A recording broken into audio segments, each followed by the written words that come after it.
കർത്താവ് ഉയർപ്പിച്ച ലാസറിനെ പറ്റി രണ്ട് വിവിധമായ പരസ്പര വിരുദ്ധമായ ചിന്തകൾ ഞാൻ ചുമന്നുകൊണ്ട് നടക്കാൻ തുടങ്ങിയിട്ട് നാളേറെയായി. ആ ഭാരം എന്നോട് കൂടെ ചേർന്ന് ചുമക്കുവാൻ താല്പര്യമുള്ളവർക്ക് സ്വാഗതം, വന്ദനം, വണക്കം, വെൽക്കം. എന്താണ് ഇത് സംബന്ധമായി എന്നെ അലട്ടുന്ന പ്രശ്നം? ഇത് തീർച്ചയായും നിങ്ങളിൽ അനേകം പേരുടെ മനസ്സിൽ ചിന്താതലങ്ങളിൽ മുട്ടിയിട്ടുണ്ടായിരിക്കും എന്നാണ് ഞാൻ കരുതുന്നത്. എന്നാലും ആരെങ്കിലും ഇതിനെപ്പറ്റി ചിന്തിച്ചിട്ടില്ല, ഇനിയും ചിന്തിക്കാൻ താല്പര്യമുണ്ടെങ്കിൽ അവർക്ക് പ്രയോജനപ്പെടുന്നെങ്കിൽ ആയിക്കൊള്ളട്ടെ എന്ന ഒരു കാഴ്ചപ്പാടിലാണ് ഞാൻ ഇതിനെ ഒരുങ്ങുന്നത്. രണ്ട് തികച്ചും വ്യത്യസ്തമായ അവസ്ഥയിലാണ് ഞാൻ ഇതിനെ അനുഭവിക്കുന്നത്. യോഹന്നാൻ്റെ സുവിശേഷം 11-ാം അധ്യായത്തിലാണ് ഇത് രേഖപ്പെടുത്തിയിരിക്കുന്നത് എന്ന് നമുക്കറിയാം. ആ അധ്യായം ഇതിനെപ്പറ്റി തന്നെ സുദീർഘമായ ചിത്രീകരണവും അതിനനുബന്ധമായ ചർച്ചയുമാണ്. ഒരു സംഭവത്തെ ഇത്ര കേന്ദ്രീകൃതമായി പ്രാധാന്യത്തോടെ അവതരിപ്പിക്കുന്ന ഒരു സമീപനം സുവിശേഷങ്ങളിൽ വിരളമാണ്. ഇല്ല എന്ന് ഞാൻ പറയുന്നില്ല, വളരെ വളരെ വിരളമാണ്. അതുകൊണ്ട് തന്നെ ഇത് നമ്മുടെ ശ്രദ്ധയിൽ പെടാതെ പോകുവാൻ ഒരു ന്യായവുമില്ല. മാർത്തയുടെയും മറിയുടെയും സഹോദരനായ ഏക സഹോദരനായ ലാസർ, അവൻ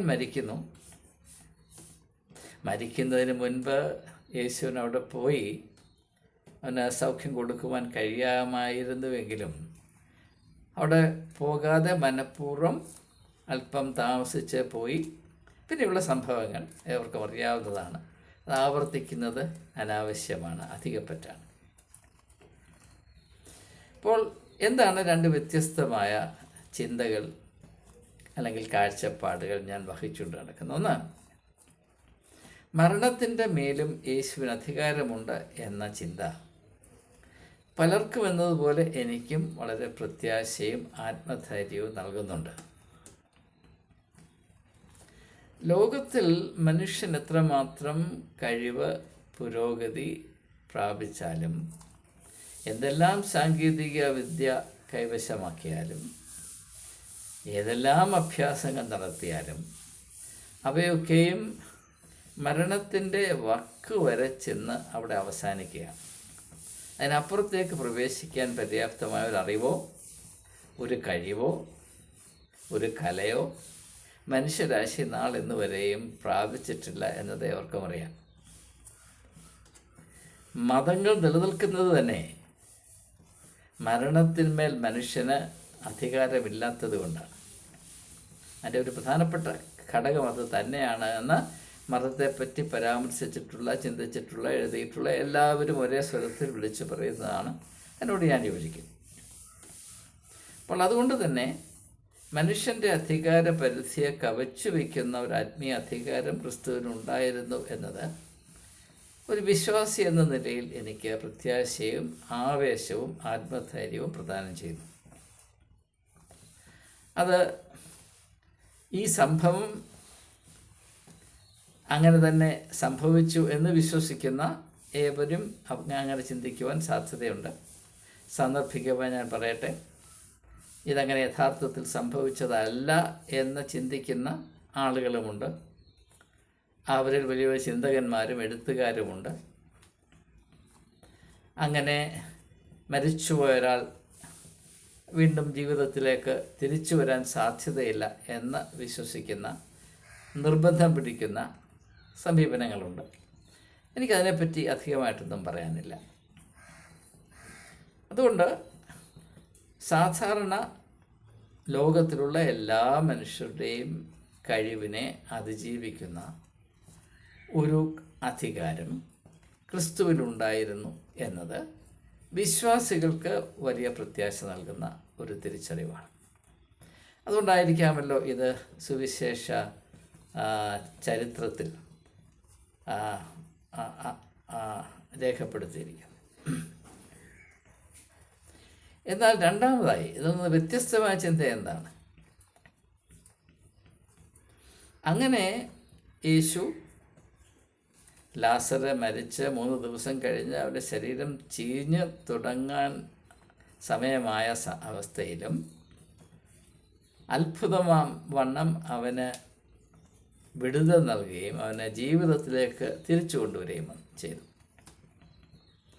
മരണത്തിൽ നിന്ന് ജീവിതത്തിലേക്കൊരു മടക്കയാത്ര. അത് ചരിത്രത്തിൽ വളരെ വളരെ വളരെ പല മതങ്ങളിലും അപ്രകാരമുള്ള പരാമർശങ്ങൾ കഥാരൂപത്തിലുണ്ട് എങ്കിലും ആക്ഷരികമായി അങ്ങനെ സംഭവിക്കുന്നത് എവിടെയൊക്കെ ഉണ്ട് എന്നത് നിങ്ങൾ അന്വേഷിച്ചാൽ മനസ്സിലാകുന്നതാണ്. എന്നാൽ എന്നെ വളരെയധികം അലട്ടുന്നൊരു ചിന്ത, ഇപ്രകാരം വളരെ അത്ഭുതമാം വണ്ണം മരണത്തിൽ നിന്ന് ജീവിതത്തിലേക്ക് മടങ്ങി വന്ന ലാസർ, അവന് ലഭിച്ച ഈ വലിയ ആനുകൂല്യം, അതുല്യമായ അവസരം എങ്ങനെ പ്രയോജനപ്പെടുത്തി എന്നതിനെപ്പറ്റി ഒരു വാക്ക് പോലും സുവിശേഷങ്ങളിലില്ല എന്നതാണ്.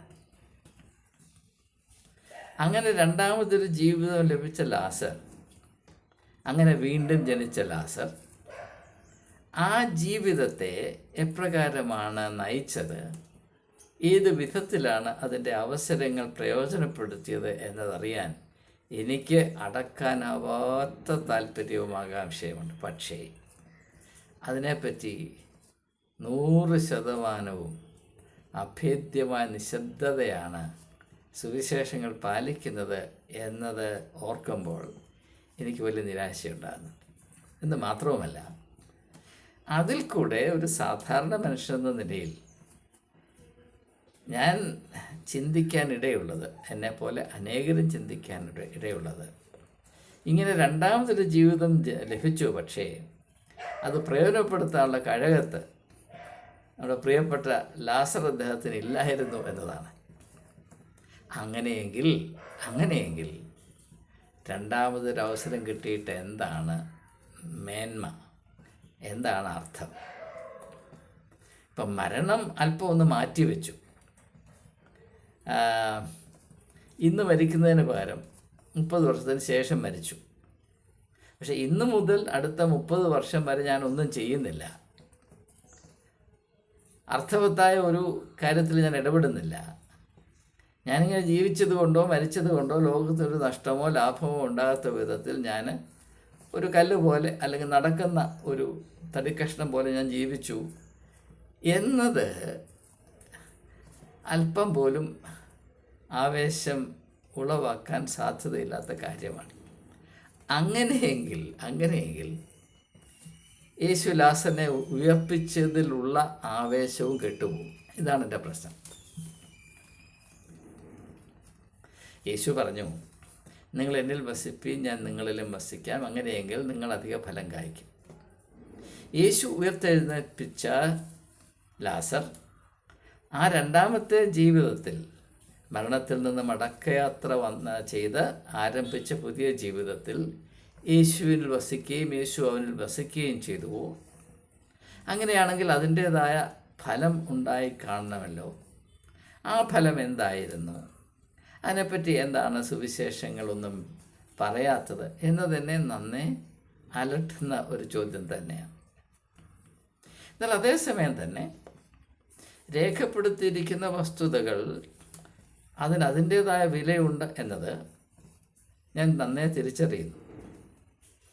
അത് ഏതാണ്ടൊന്ന് മനസ്സിലാക്കുന്നതിന് സാഹിത്യത്തിൽ നിന്ന് ഞാനൊരു ഉദാഹരണം പറയാം.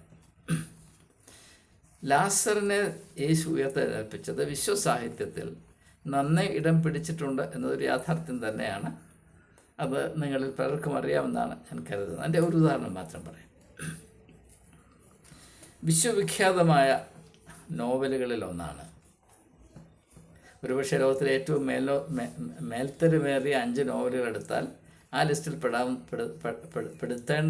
നിർബന്ധമായും പെടുത്തേണ്ട നോവലാണ് ഡോസ്റ്റോവസ്കിയുടെ കുറ്റവും ശിക്ഷയും, ക്രൈം ആൻഡ് പണിഷ്മെൻ്റ് എന്ന നോവൽ. അതിനകത്ത് ലാസറിൻ്റെ ഉയർത്തെഴുന്നേൽപ്പിനെ പറ്റി വളരെ മനോഹരമായി, അവിസ്മരണീയമായി പരാമർശം നടക്കുന്നുണ്ട്. റഷ്കോൾനിക്കോവ് എന്ന് പറയുന്ന ആ മുഖ്യ കഥാപാത്രം, അദ്ദേഹം ഒരു സാഹചര്യത്തിൽ 2 പേരെ കൊന്നു. അദ്ദേഹം ഒരു യൂണിവേഴ്സിറ്റി വിദ്യാർത്ഥിയായിരുന്നു. എന്നാൽ ജീവിതത്തിൻ്റെ താളം തെറ്റിയതോടുകൂടെ അതൊക്കെ മാറ്റി അദ്ദേഹം ഏകനായി കഴിയുകയാണ്. ആ സമയത്ത് ചെയ്ത ഒരു കുറ്റകൃത്യം, 2 പേരെ കൊല്ലാൻ പോയതല്ല, ഒരു ആളെ കൊല്ലാൻ പോയി. ആ കൃത്യം കണ്ടു നിന്ന ആൾ ആ കൊല്ലപ്പെട്ട സ്ത്രീയുടെ സഹോദരി എലിസബേത്ത, അവളെയും കൊന്നു. അതിനുശേഷം ഈ കുറ്റകൃത്യത്തെ പറ്റിയുള്ള കുറ്റബോധം വഹിക്കാനാവാത്ത ഭാരമായി അവനാകെപ്പാടെ അവൻ്റെ സമനില തെറ്റിപ്പോകുമെന്ന അവസ്ഥയിൽ അവൻ കണ്ടുമുട്ടുന്ന ഒരു കഥാപാത്രമാണ് സോണിയ എന്ന് പറയുന്ന ഒരു വേശ്യ, എ പ്രോസ്റ്റിറ്റ്യൂട്ട്. അവൾ നന്നേ ചെറുപ്പമാണ്, പട്ടിണി കൊണ്ട്, പരാധീനത കൊണ്ട്, ഒരു കുടുംബത്തെ പോറ്റാനുള്ള ചുമതല നന്നേ ചെറുപ്പത്തിൽ അവിടെ തലയിൽ വന്ന് വീണതുകൊണ്ട്, അവിടെ അമ്മ കഠിന രോഗിയും അപ്പൻ കള്ളിന് അടിമയായി ഒരു മദ്യപാനിയുമാണ്. ഇളയ സഹോദരന്മാർ വീട്ടിൽ പട്ടിണിയാണ്. അങ്ങനെ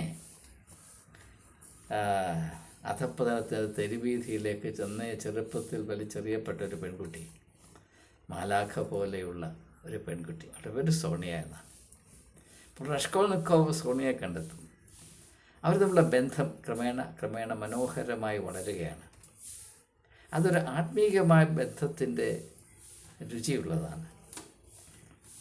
വാസ്തവത്തിൽ ലോക സാഹിത്യത്തിൽ ഡോസ്റ്റോവസ്കി സോണിയയെ ചിത്രീകരിക്കുന്നതിനേക്കാൾ ആത്മീയമായി പ്രഭയുള്ള ഒരു ചിത്രീകരണവും ഞാൻ കണ്ടിട്ടില്ല. അപ്പോൾ അവളുടെ അങ്ങനെ അവർ ഒരു ദിവസം കണ്ടുമുട്ടുമ്പോൾ റഷ്കോൾനിക്കോവ് അവളോട് പറയും, യേശു ആരെയോ ഉയർത്തെഴുന്നേറ്റതായി എഴുതിയിട്ടില്ലേ? ഉണ്ട്, അവൻ്റെ പേര് ലാസർ എന്നാണ്. അതെവിടെയാണെന്ന് അറിയാമോ? വേദപുസ്തകത്തിൽ എവിടെയാണെന്ന് അറിയാമോ? അപ്പോൾ അവൾക്ക് ഈ റഷ്കോൾനിക്കോവ് കൊന്ന ആ സ്ത്രീ നൽകിയ ഒരു പുതിയ നിയമമുണ്ട്, ന്യൂ ടെസ്റ്റമെൻറ്റ്.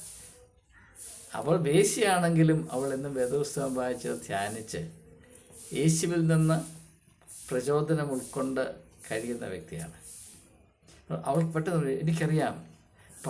അപ്പോൾ റഷ്കോൾനിക്കോവ് പറയും, ഒന്ന് വായിക്കാമോ, ഒന്ന് വായിച്ച് കേൾപ്പിക്കാമോ? അപ്പോൾ അവൾ യോഹന്നാൻ്റെ സുവിശേഷം 11-ാം അധ്യായം എടുത്ത് റഷ്കോൾനിക്കോവിനെ അത് വായിച്ച് കേൾപ്പിക്കുകയാണ്. അവർ സോണിയയുടെ മുറിയിലാണ്. അതൊരു ഒറ്റ മുറി മാത്രമാണ്, അവിടെ വെളിച്ചമൊന്നുമില്ല, ഒരു ചെറിയ തിരി മാത്രം കത്തുന്നു, പാവപ്പെട്ട മനുഷ്യർ. അപ്പോൾ ആ ഒരു രംഗത്തെ ഡോസ്റ്റോവസ്കി വർണ്ണിക്കുന്നത് എനിക്ക് ഓർമ്മയുണ്ട്. അവൾ ആ ഭാഗം വായിച്ചു തീർന്നപ്പോൾ ആ പാവപ്പെട്ട ആ പട്ടിണി തളം കെട്ടി കിടക്കുന്ന മുറിയെ ദീപ്തമാക്കിയ ആ ചെറിയ തിരി കെട്ടുപോവുകയാണ്. The last glow of the wick illumined that poverty-stricken room in which a murderer and a prostitute sat together and read the word of life. അതാണ് ഇത് എഴുതിയിരിക്കുന്നത്. അത് ഡോസ്റ്റോവസ്കി കൊണ്ട് മാത്രമേ അത് എഴുതാനൊക്കത്തുള്ളൂ. അത് ഞാൻ മലയാളത്തിലോട്ട് ചന്തു ചെയ്യുന്നില്ല, എനിക്ക് തരാനുള്ള ധൈര്യമില്ല. The last glow of the wick illumined that poverty-stricken room in which a murderer and a prostitute sat together and read the word of life. അതാണ് സാഹിത്യം. അപ്പോൾ അങ്ങനെയുള്ളൊരു വലിയ സാഹിത്യത്തിൻ്റെ ഒരു വലിയ സൂര്യോദയം ഉണ്ടാകുവാൻ ഈ സംഭവം ഇടയാക്കി. അങ്ങനെ എത്രയോ ഉദാഹരണങ്ങൾ എനിക്ക് അവതരിപ്പിക്കാൻ കഴിയും. അപ്പോൾ അതിൻ്റേതായ ഒരു വലിയ ചരിത്രവും മാഹാത്മ്യവുമുണ്ട്. എന്നാൽ മറുവശം ഇപ്രകാരമാണ് താനും. ഒരു പക്ഷെ മനുഷ്യജീവിതം ഇങ്ങനെ ആയിരിക്കാം. ഭൂമിയുടെ ഒരു ഭാഗം ദീപ്തമാകുമ്പോൾ മറുഭാഗം രാത്രിയാണല്ലോ. ഒരു വശത്ത് വെളിച്ചവും മറുവശത്ത് ഇരുട്ട് വഹിച്ചുകൊണ്ട് നടക്കുന്ന ചരിഞ്ഞ അച്ചുതണ്ടിൽ കറങ്ങുന്ന ഭൂമിയിൽ വസിക്കുന്ന കൃമികളാണ് നാം എന്ത് പ്രതീക്ഷിക്കാൻ, എന്നാൽ നാം എന്ത് പ്രതീക്ഷിച്ചുകൂടാ. അതാണ് അതെ മനുഷ്യ മഹാത്മ്യം. അതാണ് പണ്ട് എവിടെയോ വായിച്ചൊരു പുസ്തകത്തിൽ ഓരോ മനുഷ്യരും യുദ്ധക്കളത്തിലേക്ക് പോകുന്ന യോദ്ധാക്കന്മാരെ പോലെയാണ്. അവർ യുദ്ധക്കളത്തിൽ ചെന്നെത്തുന്നതിന് മുൻപേ മാരകമായ മുറിവേറ്റ് മരിക്കാറായവർ. അങ്ങനെ യുദ്ധം ചെയ്യുവാൻ നിർബന്ധിതരും എന്നാൽ യുദ്ധത്തിൽ പരാജയപ്പെടുവാൻ വിധിക്കപ്പെട്ടവരുമാണ് മനുഷ്യരെ എന്ന് പറയുന്ന ഒരു കാഴ്ചപ്പാട്. അത് മനുഷ്യജീവിതത്തിൻ്റെ ആത്യന്തിക സത്യമാണെന്ന് ഞാൻ വിചാരിക്കുന്നില്ല. പക്ഷേ മുറിവുകളുണ്ട്. നാം ആയിരിക്കുന്ന ഈ പോർക്കളം അത്ര എളുപ്പമുള്ളതല്ല. അതുകൊണ്ടാണ് പൗലോസ് അപ്പോസ്തലൻ പറയുന്നത്, സകല സർവായുധ വർഗവും ധരിച്ചുകൊള്ളുമീൻ. ഇതിനെ ലഘൂകരിക്കരുത്. ഇത് വെറും 2 + 2 = 4 എന്ന് പറയുന്നതല്ല ജീവിതം. 2 + 2 ആർക്കും അറിയില്ല. അതാണ് ജീവിതം. എന്നാൽ അതറിയുന്ന ഒരു ദൈവമുണ്ട് എന്നും അവൻ്റെ കൃപ എനിക്ക് മതിയെന്നും മാത്രമല്ല, ഈ 2 + 2 എന്ന ആ ഭാഗം അത് ഞാൻ ഏറ്റവും കാര്യക്ഷമമായി കൈകാര്യം ചെയ്യേണ്ടതാണെന്നുള്ള അറിവിൻ്റെ പേരാണ് ആത്മീയത. അപ്പോൾ അതുകൊണ്ട് ലാസറിനെ ഉയർത്തി അതിൽ തന്നെ വലിയ കാര്യമൊന്നുമല്ല. ഉയർത്ത ശേഷം ലാസർ തനിക്ക് ലഭിച്ച 2ാമത്തെ ജീവിതം എപ്രകാരം പ്രയോജനപ്പെടുത്തി അതുകൊണ്ട് മാനവരാശിക്ക് എന്ത് അനുഗ്രഹമുണ്ടായി, അവൻ ഏത് വിധത്തിലുള്ള ആത്മീയമായ ഫലമാണ് പുറപ്പെടുവിച്ചത് എന്നുകൂടെ അറിയാൻ കഴിഞ്ഞിരുന്നുവെങ്കിൽ എന്ന് ഞാൻ നന്നേ ആഗ്രഹിച്ചു പോയിട്ടുണ്ട്, ഇപ്പോഴും ആഗ്രഹിക്കുന്നുണ്ട്. പക്ഷേ അതിന് തക്കതായ ഒരു വിശദീകരണം എനിക്കില്ലല്ലോ എന്നോർത്ത് ഞാൻ സങ്കടപ്പെടുന്നതുകൊണ്ട്. ഏതായാലും സാരമില്ല. ഇങ്ങനെയുള്ള സാധ്യതകൾ മനുഷ്യ ജീവിതത്തിൽ അത്ര അവിശ്വസനീയമല്ല എന്നത് ഞാൻ വിശ്വസിക്കുന്നൊരു കാര്യം തന്നെയാണ്. അത്ഭുതകരമായ സാധ്യതകൾ നമ്മുടെ പടിവാതിൽക്കൽ നിൽക്കുന്നുണ്ട്. അത് തിരിച്ചറിയുവാൻ ഇപ്പോൾ മത്തായിയുടെ സുവിശേഷം 13-ാം അധ്യായത്തിൽ മറിഞ്ഞിരിക്കുന്ന നിധിയെപ്പറ്റി ഉണ്ടല്ലോ. ഒരുത്തൻ അവൻ്റെ പാടത്ത് പണി ചെയ്യുകയാണ്, അവൻ്റെ ഭൂമിയിൽ അവൻ അധ്വാനിക്കുകയാണ്. അവിടെ ആകസ്മികമായൊരു നിധി കണ്ടെത്തുന്നു. നാം അധ്വാനിക്കുന്ന ഇടങ്ങളിൽ നിധിയുണ്ട്, നാം നടക്കുന്ന വഴിയിൽ നിധിയുണ്ട്, നമ്മുടെ ഏകാന്തതയിൽ നിധികളുണ്ട്. അത് തിരിച്ചറിയാൻ നമുക്ക് കണ്ണുകളില്ല എങ്കിൽ നാം എന്ത് ചെയ്യും? അതാണ് പ്രശ്നം. എല്ലായിടത്തും നിധികളാണ്. എന്നാൽ അതുകൊണ്ടാണ് ഈശോ പറഞ്ഞത്, ഞാൻ അന്ധരുടെ കണ്ണ് തുറക്കാൻ വന്നവനാണ്. അത് മതി. നമുക്ക് വേണ്ടത് ദൈവത്തിൽ നിന്ന് ലോട്ടറി കിട്ടണം, അല്ലെങ്കിൽ രോഗശാന്തി കിട്ടണം, അല്ലെങ്കിൽ ഉദ്യോഗക്കയറ്റം കിട്ടണം, അല്ലെങ്കിൽ കനേഡിയൻ വിസ കിട്ടണം. പക്ഷേ അതല്ല നമുക്ക് വേണ്ടത്. നമുക്ക് വേണ്ട കണ്ണ് തുറന്ന് കിട്ടണം. കണ്ണ് തുറന്നു കഴിഞ്ഞാൽ എല്ലാം ഉണ്ട്. നോക്കുന്നിടത്തൊക്കെ നിധിയാണ്. ഇത് ചുമ്മാതെ പറയുന്നതല്ല, ഇത് അനുഭവമാണ്. കണ്ണ് തുറന്ന് കിട്ടണം, അതാണ് പ്രാർത്ഥിക്കേണ്ടത്. മർക്കോസിൻ്റെ സുവിശേഷം 10-ാം അധ്യായത്തിൽ ഭർത്തിമായെ നാം കാണുന്നില്ലേ? അവൻ ദാവീദ് പുത്ര, എന്നോട് കരുണയുണ്ടാകണമെന്ന് വിളിച്ച് അപേക്ഷിക്കുമ്പോൾ യേശുവിനോട് ചോദിക്കുന്നൊരു ചോദ്യമുണ്ട്, ഞാൻ നിനക്ക് എന്ത് ചെയ്തു തരണമെന്നാണ് താല്പര്യപ്പെടുന്നത്? പറയുന്നു, എനിക്ക് കാഴ്ച പ്രാപിക്കണം, എനിക്ക് കാണണം, എൻ്റെ കണ്ണ് തുറന്ന് കിട്ടണം. അതായിരിക്കട്ടെ നമ്മുടെ പ്രാർത്ഥന. കണ്ണ് തുറന്ന് കിട്ടണം. കണ്ണ് തുറക്കേണമേ ആത്മാ, കണ്ണ് തുറക്കേണമേ, കണ്ണ് തുറക്കേണമേ ആത്മാ, കണ്ണ് തുറക്കേണമേ. അതായിരിക്കട്ടെ നമ്മുടെ പ്രാർത്ഥന. എല്ലാവർക്കും വന്ദനം.